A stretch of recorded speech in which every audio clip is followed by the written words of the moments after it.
Alright guys, welcome to this week's podcast. That's also going out on our YouTube channel as vlog number 2. This week, me and Danny are basically having a bit of a closer look at Disney, Hollywood Studios, having a bit of a walk through, having a look at some of the surroundings and some of the stuff that they're doing great, some of the aesthetic stuff that we really like. And having a good old walk around the park. An awful lot of Galaxy's Edge. So I'll apologise now that I love Galaxy's Edge. But also some looks at some of the other stuff that they do, like Toy Story Land, like Mickey and Minnie's Runaway Railway, like the Tower of Terror, all that sorts of stuff. So, buckle up, here we go, let's get into the podcast.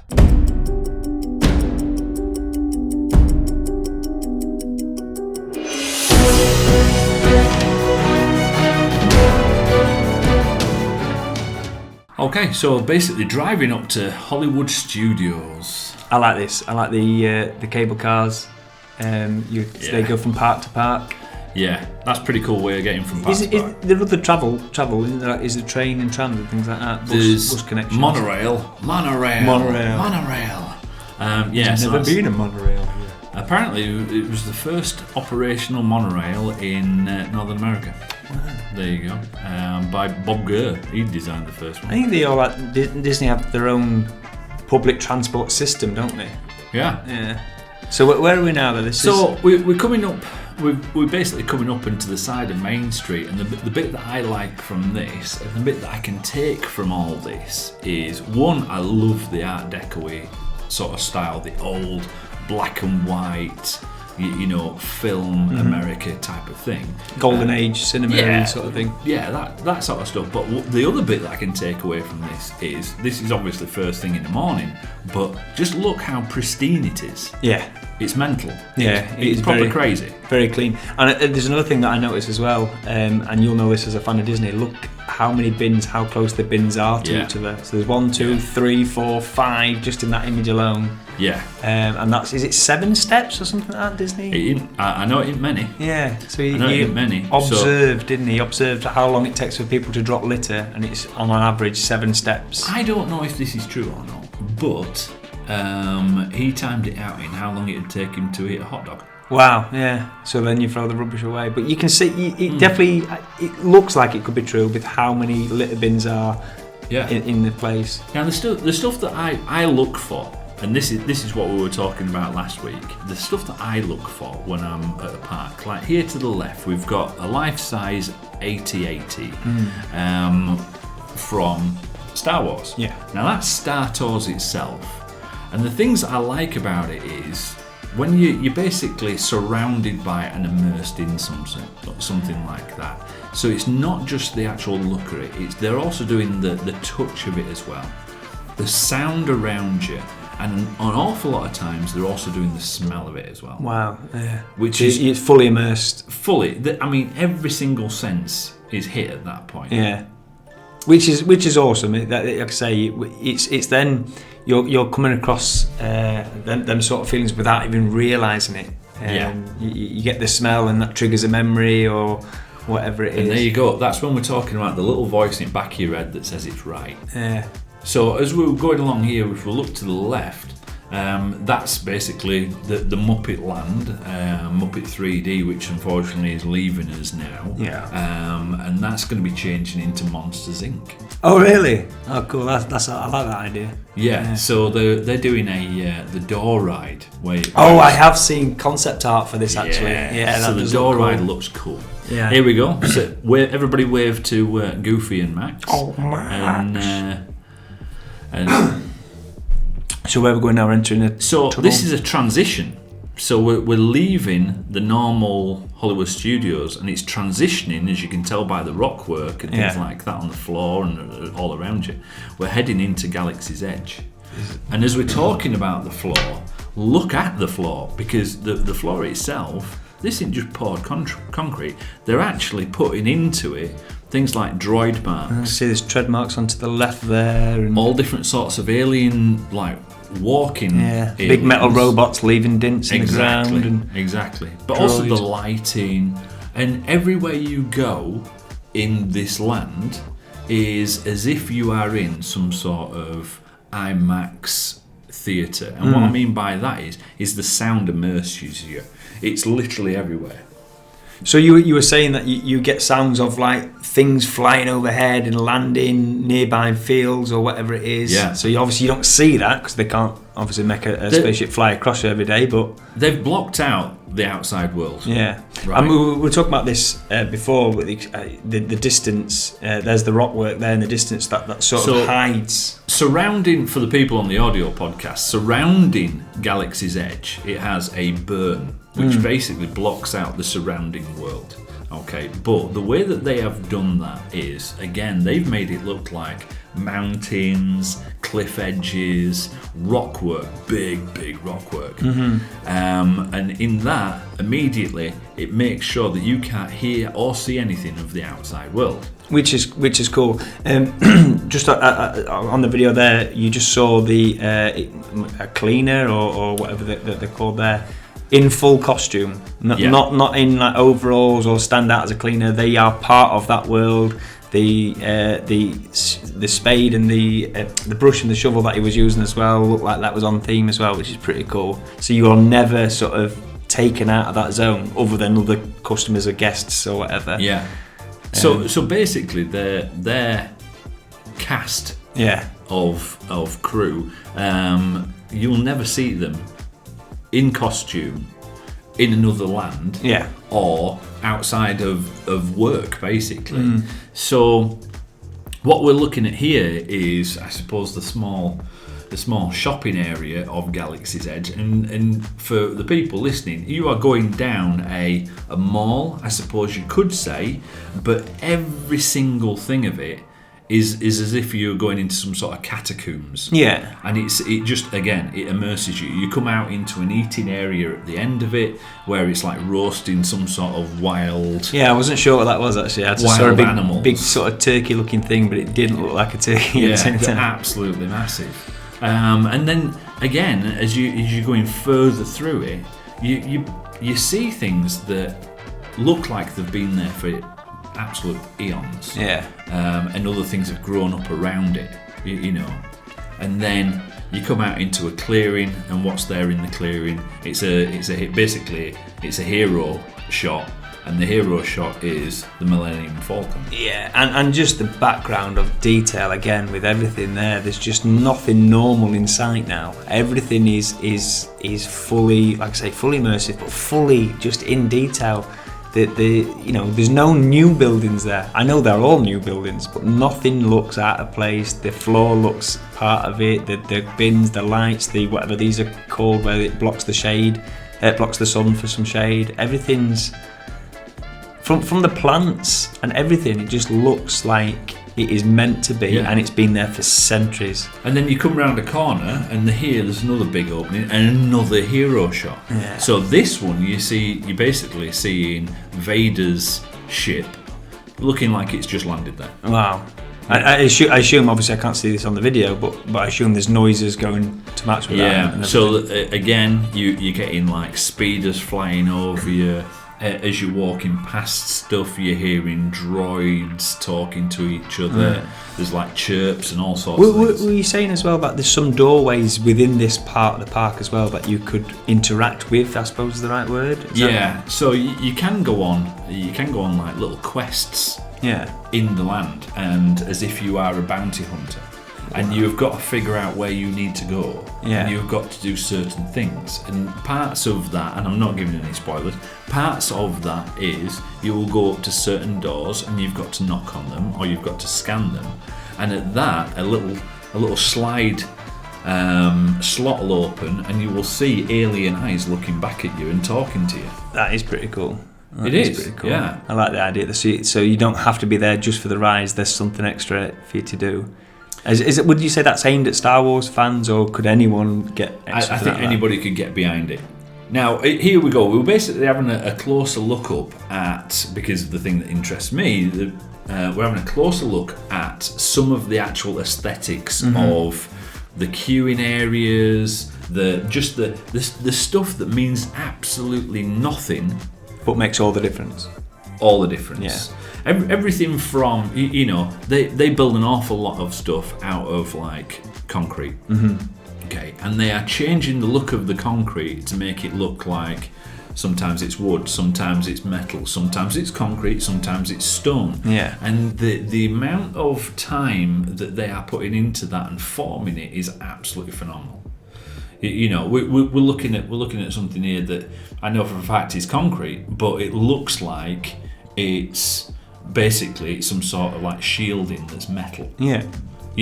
But again, it's not just that. It's aged. It's been aged and aged and aged to the point of it looks like it's rotting away. Yeah, so we're looking at an image now where it does look like it's got, I don't know, a bit of damp on there or something, rust, and it's got different colours of there that would suggest rust. The flooring there, absolutely been trodden on for a million years, but... Yeah, so it's to look like it's been there and it's wearing away, so they've had to put some sort of like reinforcements in the floor. But it's looked like that since day one. The reality of it is they put it in there to look like that. Fantastic. So here we are, we're basically going to step into the Cantina. And the Cantina is a fantastic experience to go in there. Did they play the music?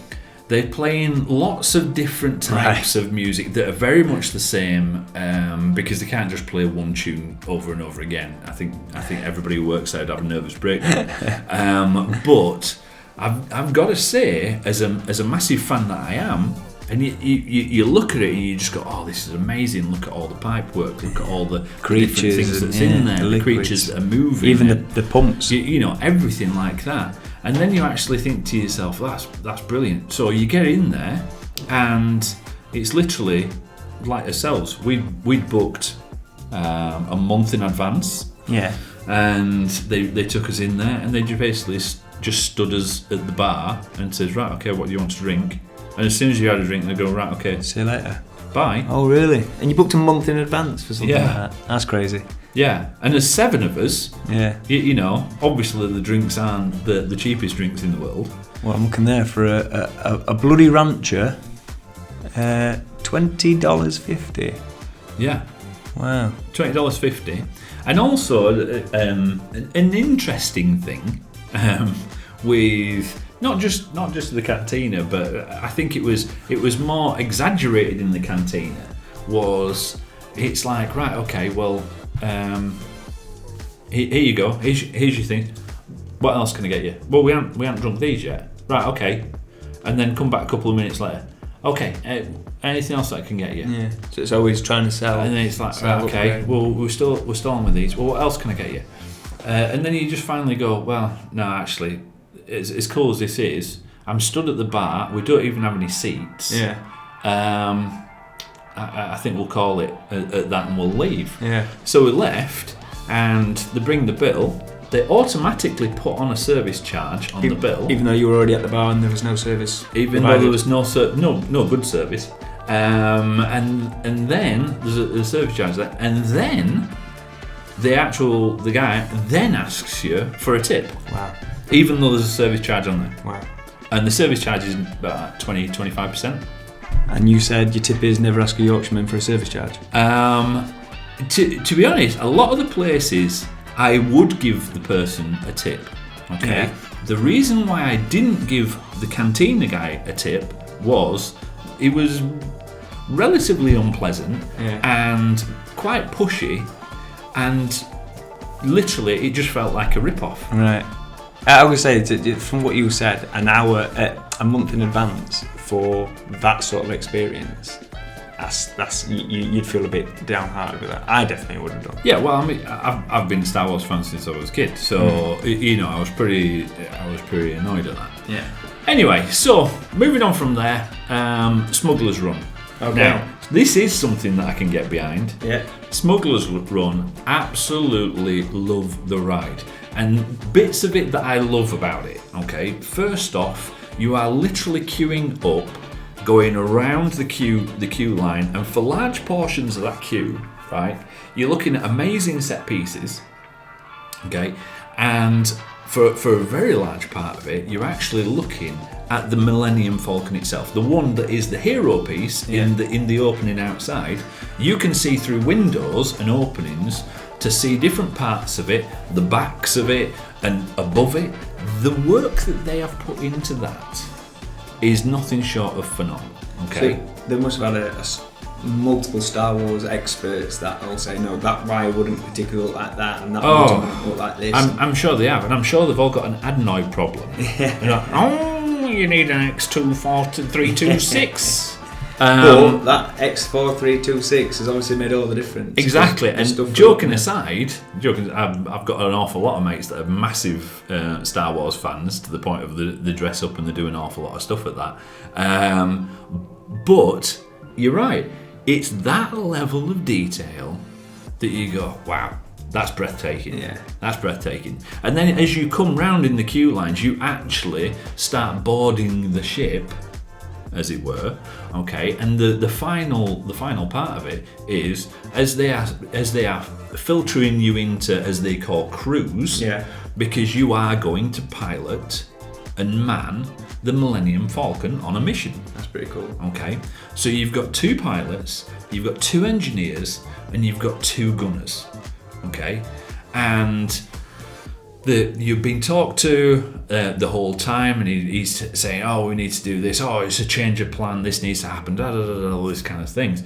And you do have an actual impact on what you do affects what you are seeing and feeling around you. So therefore you could get a different experience every single time. Yeah, because if you end up with I've been on this ride a couple of times now, okay, and if you get a pilot or 2 that are crap, okay, you know all about it. Yeah. Right? Because they are hitting stuff and flying into things, and the whole ship's like juddering and shaking and giving it all this like. And it's the same with if you've got some bad gunners. You know, the ship's taking hits. So I don't know if you've experienced this, but can you fail the mission then, or will it always get you to the end no matter what? Well, you can fail the mission, but it also gives you individual ratings on how you did. So you don't need to be too worried about. So you're not necessarily working 100% as a team. You're working individually as well. I mean, it's better to work as a team, right? But if you've got a couple of randies in there, people that you don't know, some random individuals. It doesn't really matter. They can be as crap as they want. I feel like they'll be a parent and child, and they'll go, yeah, well, you can captain the ship then, you can steer it, and everyone else thinking, I'm not going to get best ice score here. Yeah, so it's that sort of thing. But the whole experience is pretty damn phenomenal. Can I ask you? So you're saying that these crews are a crew member of 6. You're a crew of 7. Yeah, I know. What happened there? Did that split you? Yeah. Basically, so we went in a 4 and a 3. Yeah. And like I say, we had I think only on one occasion we manned 6 of them. Yeah. And I can't remember who it was that wanted to sit out on that one. But anyway, there were 6 of us, and we did pretty well, pretty damn well actually. But the majority of the time. Yeah, we've always got at least 2, if not 3. What do you get to choose your position, and if so, what do you want for? Well, you can choose your position. Yeah. Sort of, if the other people in your crew are playing ball. Right. Okay. So other than that, the cast members that are manning the ride. You know, they will take control of it, and they'll just go, right, okay, you're my 2 pilots, you're my 2 this and that. And we know ourselves, sometimes when you've got a group that are a little bit like, oh no, you do it, oh no, you do it, and the Brits are terrible for this. Too polite. Okay, they are too polite. You know, thankfully, the cast members will step in and go, don't worry about it, you're doing this, you're doing that, you're doing other, and they will just get you in there, because they need to keep the flow of people moving. You know. So yeah, Smugglers Run, absolutely fantastic. the amount of detail that they're putting in there is brilliant. The layers of the paintwork, the layers of the different textures that they're putting in, just absolutely mind-boggling. I think I found out a secret of Smuggler's Run. I was watching some YouTube footage of the day, and apparently there's a Chewbacca mode that they can do. Apparently, I've not witnessed Chewbacca mode. Well, the people in the video the other day, they were very surprised by it, and they'd done it a few times. And apparently, they just says, "Oh, can we have it in Chewbacca mode?" This kid and the cast member did it for him. There we go. So I don't know how true it is, but so there you go. So try asking. If you are going to go on Smuggler's Run at any point, the last thing that you need to say as you are boarding the cockpit is there any chance we can have Chewbacca mode? Yeah. So I think it's I don't know if they do it for everyone or what, but that's what they said they did. But there you go. So what Fair we're enough. to now? So as we're coming out of there, we are now heading into Savi's workshop. In Savi's workshop, for anybody who isn't a hardened Star Wars fan, Someone who's not very savvy on Star Wars. There you go. Basically, is where you build lightsabers. Yeah. Okay. And I would say, head and shoulders, not the shampoo, but head and shoulders, this is above definitely the Cantina and any other paid activity in Galaxy's Edge. So this is another one that you've obviously booked in advance. So again, we had to book a month in advance. Okay, or was it 2 months?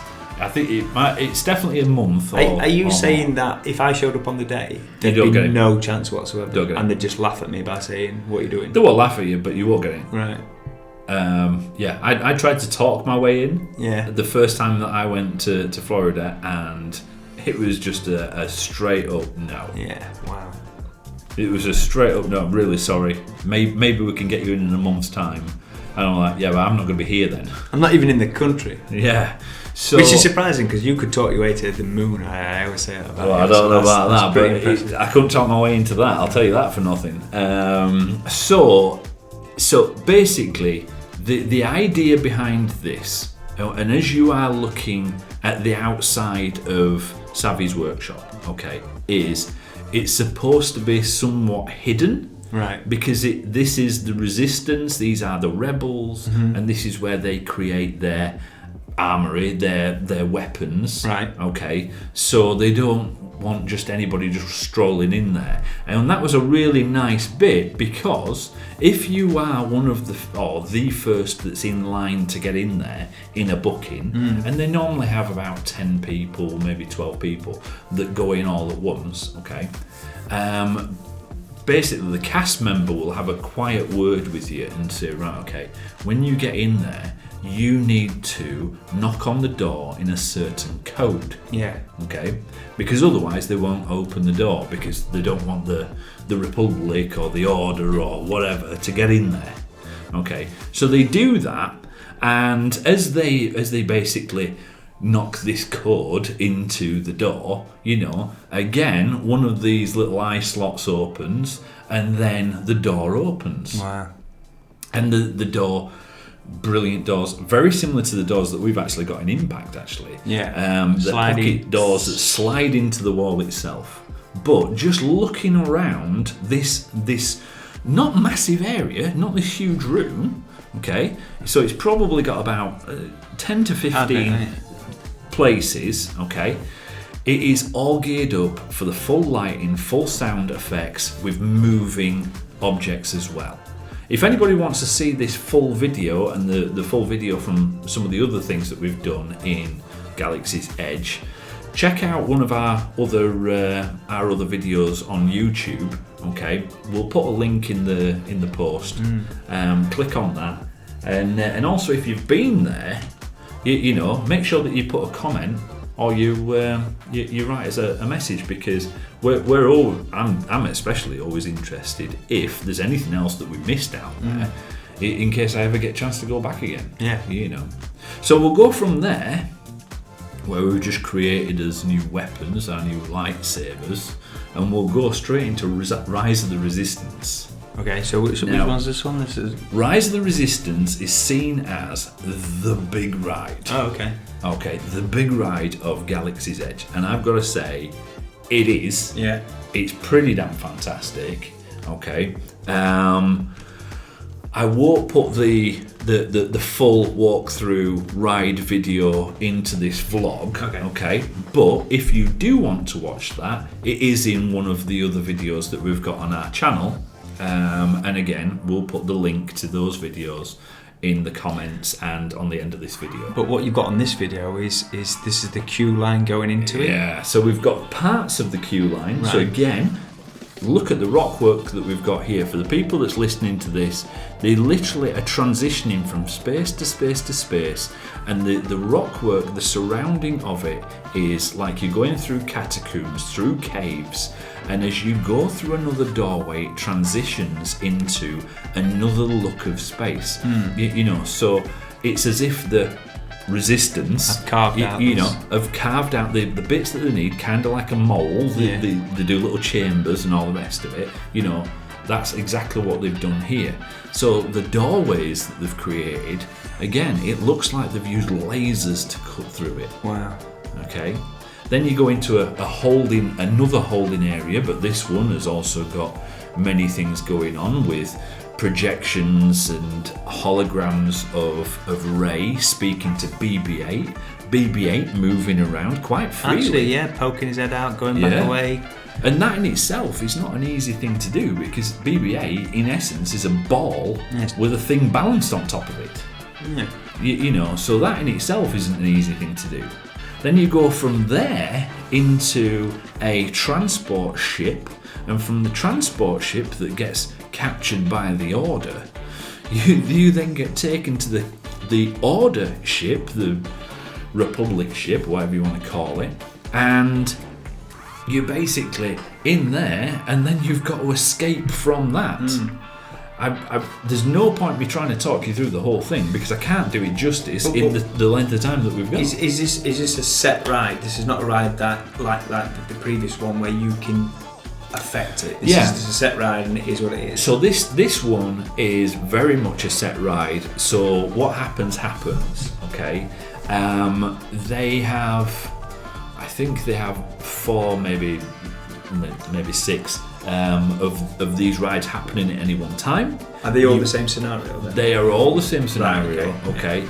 But you might see things slightly from different perspectives. Right. Okay, and then it's got drop elements in it, it's got light elements in it, the sound is amazing.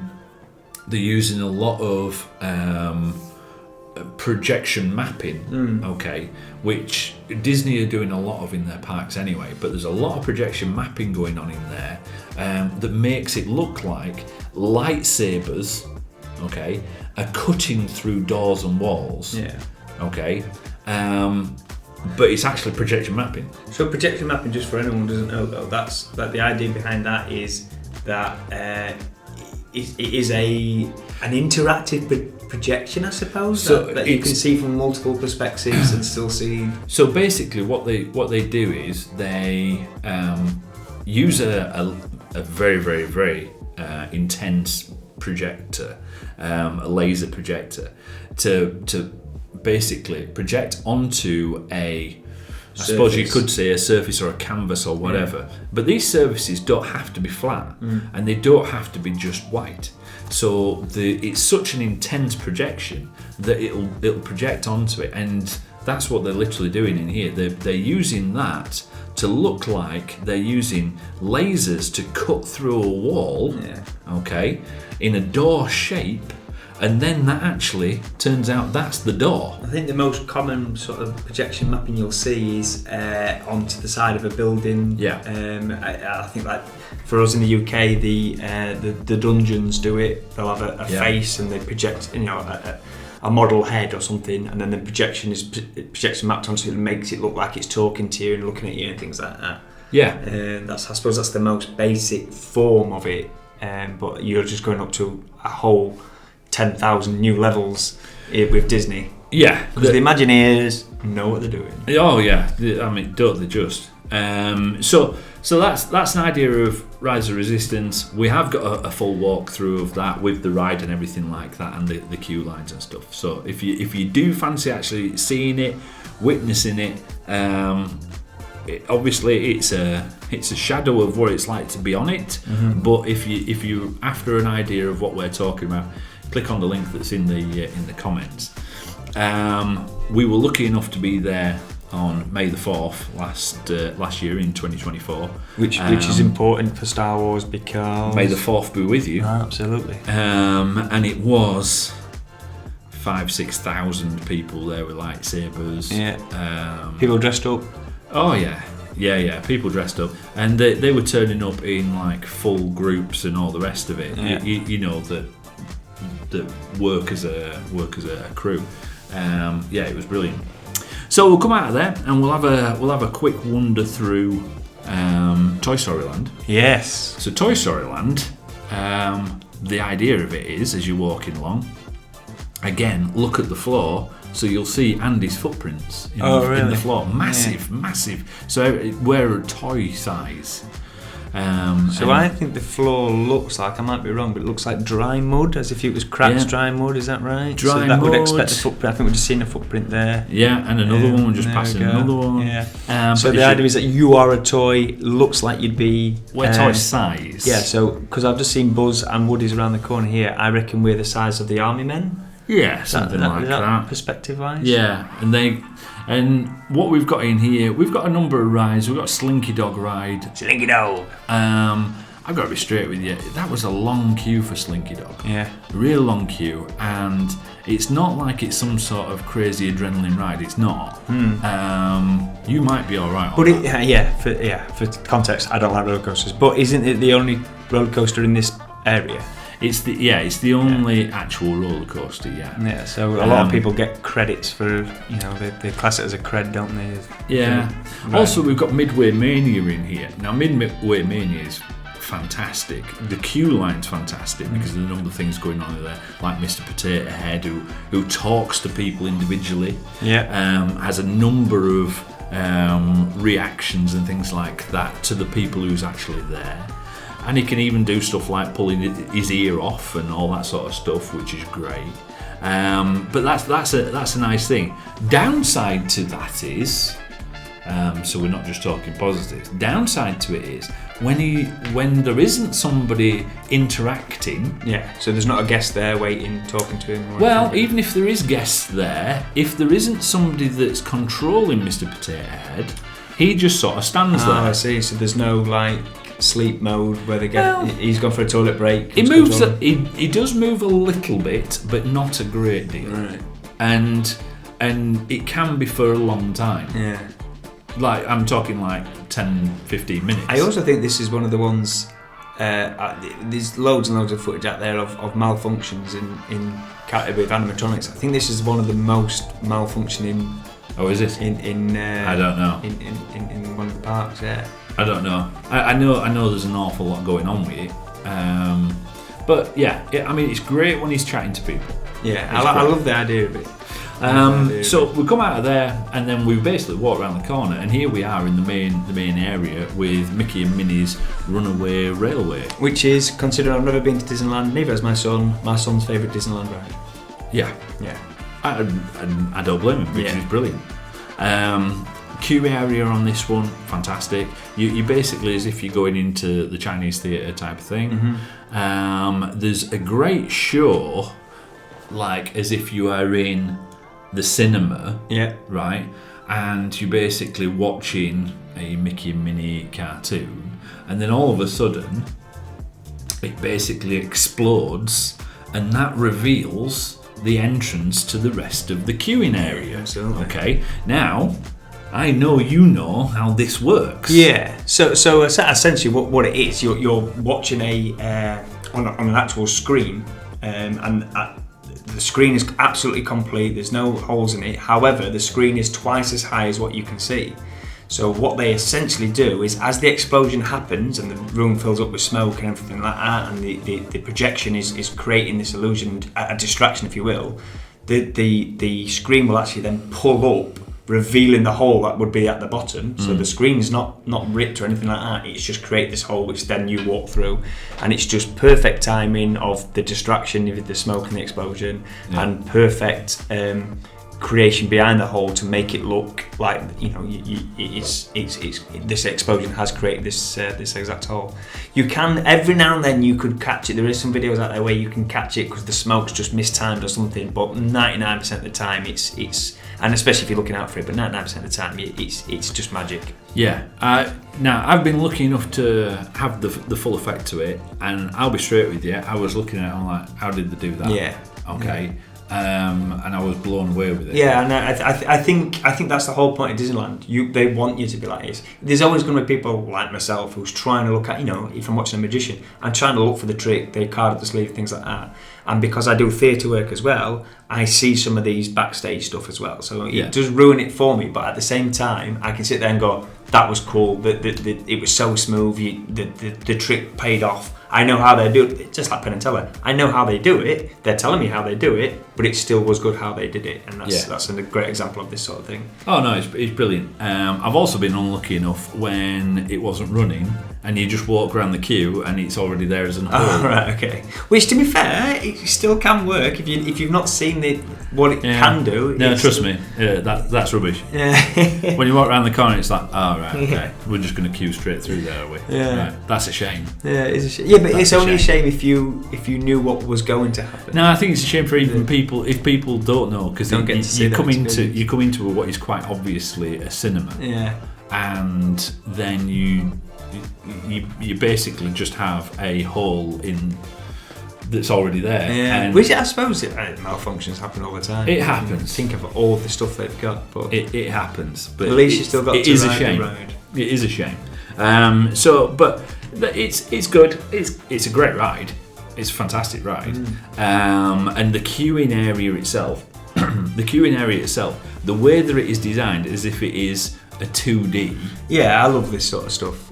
Yeah. I keep saying that it's something that's just easy, surely, that you just put a black line around the edge of everything to make it look it, but it's not as easy as that. You've still got to do your textiling and everything, and textures, should I say, and yeah, it looks incredible. Right, so after Mickey and Minnie, the only go get him, Pluto. Wait, we're going to get sued here. So the only way to finish off your day at Hollywood Studios has got to be Tower of Terror. Tower of Terror, yeah. And this is something that most of the time you can see in the distance. Most of the time, yes, you can see it. You can see it before you get to the park. Yeah. Oh yeah, you could see it from the cable cars when they're walking in there. But yeah, this is. I think what most people are going to want to go on straight away, aren't they? This is on the bucket list of Disney things to do. Oh yeah, it's a great ride. Now, not all the Tower of Terrors are the same. Yeah. So I know that there's slight differences with most of them, and I believe different storylines in them as well, especially the Japanese.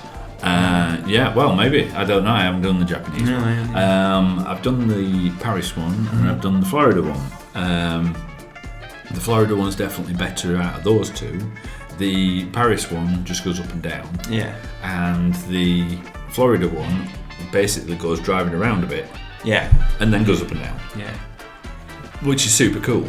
Super cool. And again, the projections they're using and the sounds that they're using just takes it to a whole new level. There's a documentary, we've both seen it, and I can't remember, what's the documentary on Disney Plus that talks about, or is it the Imagineering? Imagineering. Yeah, amazing documentary. You've got to give it a look. Just the pure detail that go into it. But there is an episode that talk about the Tower of Terrors and why they're so different from each other, and what the subtle differences are. Yeah. Whilst all having Easter eggs to the original, and it's pretty cool.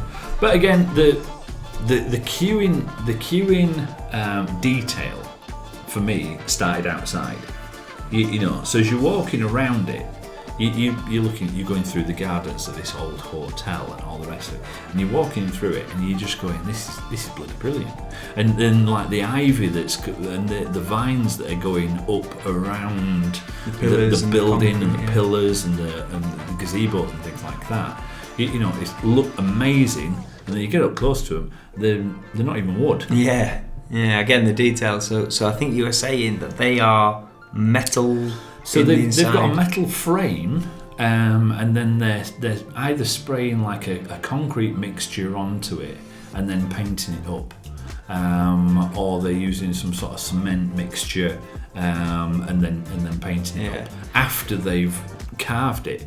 So they'll basically they'll spray it on, or they may even do it in moulds if they've got moulds of some of it, you know. And then if they're not doing it in a mould, they're then carving it while it's starting to set, but it's not 100% set. And I think the key to it is that it's not just randomly put there, it's put next to the garden where there's real plants and stuff, so the illusion is enhanced a lot more because of things like that. Definitely. And they're putting it right up there, and you're literally stood next to it. I mean, it's not like a reach out and touch it, you're practically touching it anyway.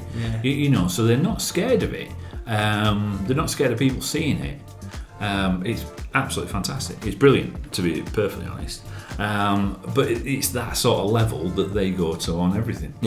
Which is awesome. So that's pretty much rounding out our brief chat about Hollywood Studios, and some of the things that we look for when we're actually looking at the rides, whether it's Hollywood Studios or if we're going to Alton Towers or anything like that. And we will be talking about Alton Towers in the not too distant future. But it's this sort of thing that we look for, and we then start to pick it apart. And also it'll be this sort of thing that you'll be able to watch as we're creating our new creations coming up this year. This is something as simple as how to make something look old when it's a brand new piece of thing, and it's incredible. Like we were talking earlier, I don't think we mentioned it on the podcast yet, but we were talking about just something as simple as the cobwebs. The cobwebs have got to last forever. You can't just wait for a cobweb to appear. It's got to look a certain way, and it's got to last forever, but also be cleanable, because they can't let it get dirty, because then that wouldn't be good for hygiene and safety and things like that. So just little things like that is awesome, what the detail they go to. Yeah, no, it's absolutely fantastic, and I'd really like the opportunity to go back and see it again, or go to other Disney sites and see how they're doing it. Yeah. But thank you very much for listening, and if you managed to get to the end of it, well done. Give yourself a pat on the side. For anybody else who's watching the vlog version of this on our YouTube channel, very well done. All the links and everything will be down in the comments. And if you've been, or if there's somewhere that you would recommend us to go, please put a comment. You were always up for suggestions. So thanks again, and we'll catch you next week.